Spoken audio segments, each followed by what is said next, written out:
السلام عليكم ورحمة الله وبركاته. الحمد لله الحمد لله الصلاة والسلام على أشرف المخلوقين وعلى آله وصحبه أجمعين أما بعد. ബഹുമാനപ്പെട്ട ഉസ്താദുമാരെ, എൻ്റെ ശബ്ദം ശ്രവിച്ചുകൊണ്ടിരിക്കുന്ന ജ്യേഷ്ഠാഞ്ജന്മാരെ, കലാസനം പെയ്തിറങ്ങുന്ന ഒരു മാസത്തിൽ ഇത്തരം വേദിയിൽ ആഗതനാഥിൻ്റെ ഉദ്ദേശം പ്രവാചക സ്നേഹം എന്ന വിഷയത്തിൽ നിന്നും അല്പം പറയാനാണ്. അതിനെനിക്ക് തൗഫീഖ് നൽകിയ നാഥനെ ആദ്യം സ്തുതിക്കുന്നു.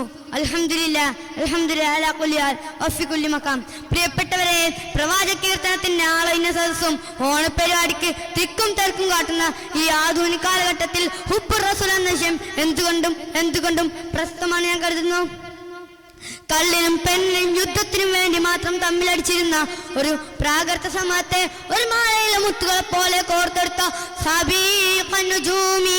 എന്ന രീതിയിൽ മാറ്റിയെടുത്ത പ്രവാചകൻ നബി സല്ലല്ലാഹു അലൈഹി വസല്ലം തങ്ങളെ സ്നേഹിക്കൽ അത്യാവശ്യമായ കാര്യം തന്നെയാണ്. ഖാല റസൂൽ സല്ലല്ലാഹു അലൈഹി വസല്ലം ലാ യുമിനു അഹദുക്കും ഹത്താ അകൂന ഹബ്ബ ഇലൈഹി മിൻ വാലിദിഹി വവലദിഹി വന്നാസി അജ്മഈൻ. തന്റെ മാതാപിതാക്കളെക്കാളും സ്വന്തം വീട്ടുകുടുംബങ്ങളെക്കാളും നബിയെ ഇഷ്ടവെക്കുന്നതുവരെ ഒരാളും പൂർണ്ണ മോമിനാകുകയല്ല.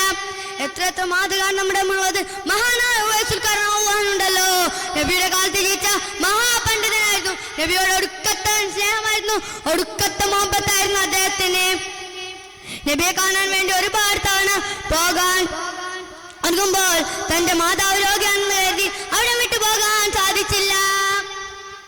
അങ്ങനെ ഒരു ദിവസം തന്റെ പൊന്നുമയുടെ അനുവാദത്തോടെ മദീനയിലെത്തുകയാണ്. പ്രവാചകന്റെ കഥയിൽ മുട്ടുന്നു, വാതിൽ തുറക്കപ്പെടുന്നു. പക്ഷേ പ്രവാചകൻ അവരില്ല എന്നായിരുന്നു മഹദിയുടെ മറുപടി. അത് കേട്ടിത്താൻ തന്റെ മാതാവിന്റെ അടുത്തേക്ക് തിരികെയാണ്. മാത്രമല്ല, തീരുന്നില്ല, തന്റെ നാട്ടിലേക്ക് വരുന്ന ഓരോ മദീനക്കാരുടെയും മുഖത്തും കണ്ണിലും ചുംബിക്കുകയാണ്, ഒരു ഭ്രാന്തനെ പോലെ ചുംബിക്കുകയാണ്. എന്തേ കാരണം? പ്രവാചകൻ കണ്ട കണ്ണല്ലേ, പ്രവാചകൻ സ്നേഹിച്ച മനസ്സല്ലേ. ഞാനൊരു സംഭവം വിശദീകരിച്ചു തരാം. മക്കാമ് അല്ലാഹു തആല നബിക്കൊരു വരം നൽകുകയാണ്. എന്തെന്ന് വെച്ചാൽ, ഏത് ഘട്ടത്തിലും പ്രാർത്ഥനക്ക് ഉത്തരം കിട്ടുന്ന വരം. മക്കാമുസുകൾ മക്കയിൽ നിന്നും പുറത്താക്കിയപ്പോൾ പ്രവാചകൻ അന്ന് ദുആ ചെയ്യാമായിരുന്നു. മാത്രമല്ല, ദുആ ചെയ്തില്ല. തന്റെ മാതൃനാടായ തോയിഫിലേക്ക് ഇസ്ലാമിക പ്രവാചകത്തിൽ പോയ സമയത്ത് ഭ്രാന്തൻ എന്ന് വിളിച്ചു കൂവി. കല്ലേറ് കാരണത്താൽ പ്രവാചകൻ അവിടെ വിട്ട് നടക്കാൻ സാധിച്ചില്ല. പക്ഷേ പ്രവാചകൻ ദുആ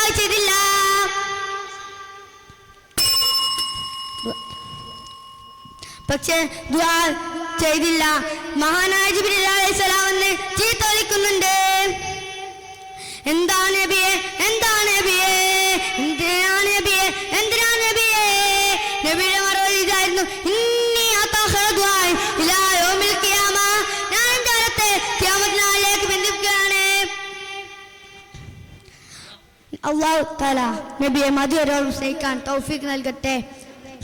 നാളെ നമ്മളെല്ലാവരെയും നബിയോടൊപ്പം സുഖലോക സ്വർഗത്തെ ഒരുമിച്ച് കൂട്ടുമാറാവട്ടെ. വാഹിർ ദവാന അൽഹംദുലില്ലാഹി റബ്ബിൽ ആലമീൻ. അസ്സലാമു അലൈക്കും വറഹ്മത്തുള്ളാഹി.